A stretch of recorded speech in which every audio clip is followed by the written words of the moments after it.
Okay guys, so we know that in nature there are mainly four states of the matter: solids, liquids and gas, which you all are aware of. Another fourth state is actually that of your charged gaseous ions, which is called as that of your plasma. Basically in this unit we are mainly concentrating with respect to the solid state of the matter under the topic called as that of your the solid state. So basically whenever we are writing a system containing the solid, we'll be writing it in this way.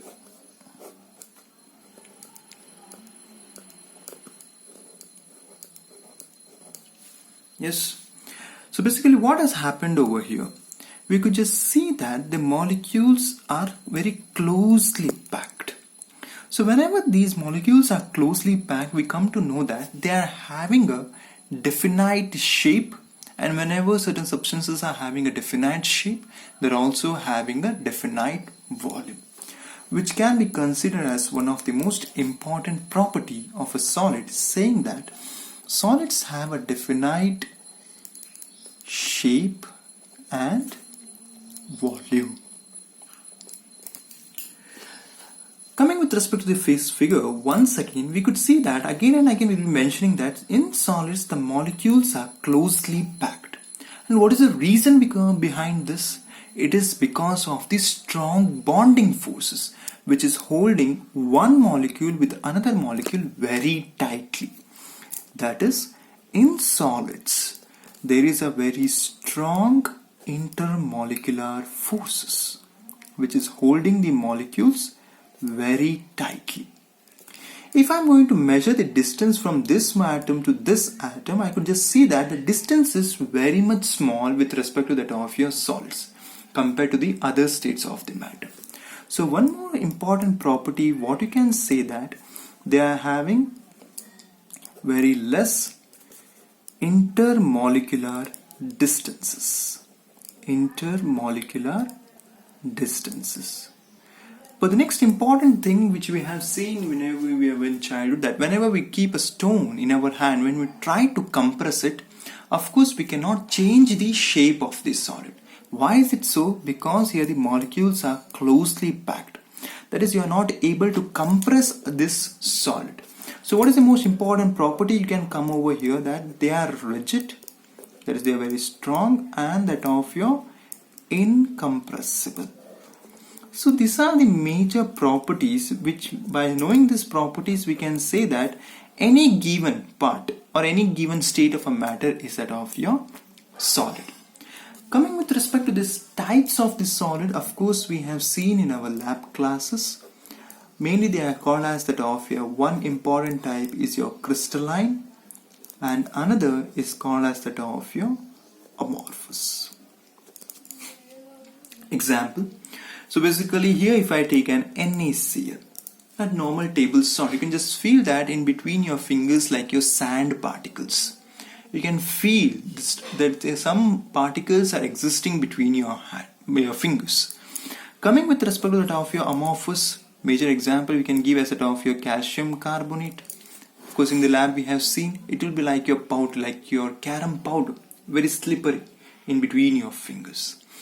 So why such existence comes with respect to these types, we will be seeing with many properties which is given in notes, but I would like to just emphasize or just put light on the most important, three important properties. First is called as that of your shape. So basically your crystalline solids are having a particular geometrical and a characteristic shape. Geometrical and characteristic shape, because here the molecules are very correctly arrangement of the molecules we can see, which will be dealt in our later classes, whereas our amorphous is that of your irregular in shape. That is the reason for their existence, whatever we are feeling. The second most important thing I have to put a light on the property of your nature. In nature, basically these crystalline solids are called as that of your true solids, whereas your amorphous is called as that of your pseudo solids. Pseudo means nothing, it means that of your false. or their amorphous solids also called as that of your supercooled liquids. So in nature, basically we are saying that crystalline solids are also called as true solids, and amorphous solids are pseudo solids or supercooled liquids. But the most important noteworthy property I would like to mention over here, which is called as anisotropy. So before dealing the property with respect to crystalline and amorphous, let us know that what do you mean by this anisotropy. So anisotropy is nothing, guys. If I consider this is a crystalline solid, for example, and if I'm going to measure the electrical resistance in this direction, okay, let me get a value of X. If I'm going to measure the electrical resistance within the same crystal in this direction, I'm getting a value of Y. From this direction, I'm going to getting the value of Z. And from this direction, I'm getting the value of A. So what you can observe over there, within the same crystal, if I'm going to measure the electrical resistance in different directions, I'm getting a different values. This is called as what? As an anisotropy. Not only your electrical resistance, it was just an example. It could be your electrical conductance, it could be your refractive index, or any other physical properties. If you are going to measure in one direction, you'll be getting a one value. Within the same crystal, if you're going to measure in some another direction, you're going to get a different value. Such a property is called as what? Anisotropy. So basically, your crystalline solids shows anisotropy. That is, if you are going to measure the physical properties in different directions, you are going to get as a different values within a same crystal. But when you are coming with respect to that of your amorphous, they are isotropic.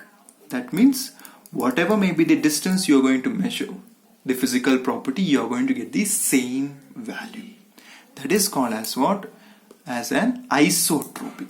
Anisotropy means different direction, physical properties will give you different values. Isotropic means whatever may be the direction, you are going to get the same value for your physical properties. So these are the main three properties which I would like to mention it, because just by merely reading it, you are not able to understand. Whereas other properties, just by reading it, you are going to get what is the way I want to say with respect to that of your crystalline and that of your amorphous solids. Of course, here I have to give an example for crystalline solids as mentioned earlier. Choose your NaCl. Remember, your glass, whatever we are saying, that falls under that of your amorphous solids. Why?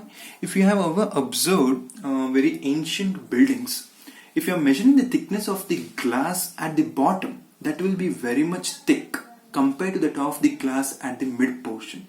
That is because at a very high temperature, glass melts and it settles at the bottom. It will not observe in today's windows, very ancient windows like your grandmother's or grandfather's ancestors' house. If you just go and measure it, just by feeling it, you can just see that glasses melt. That is the reason we are calling the amorphous solids as supercooled liquids. And greatest example, one of the general example we can give for an amorphous solid is called as that of your glass.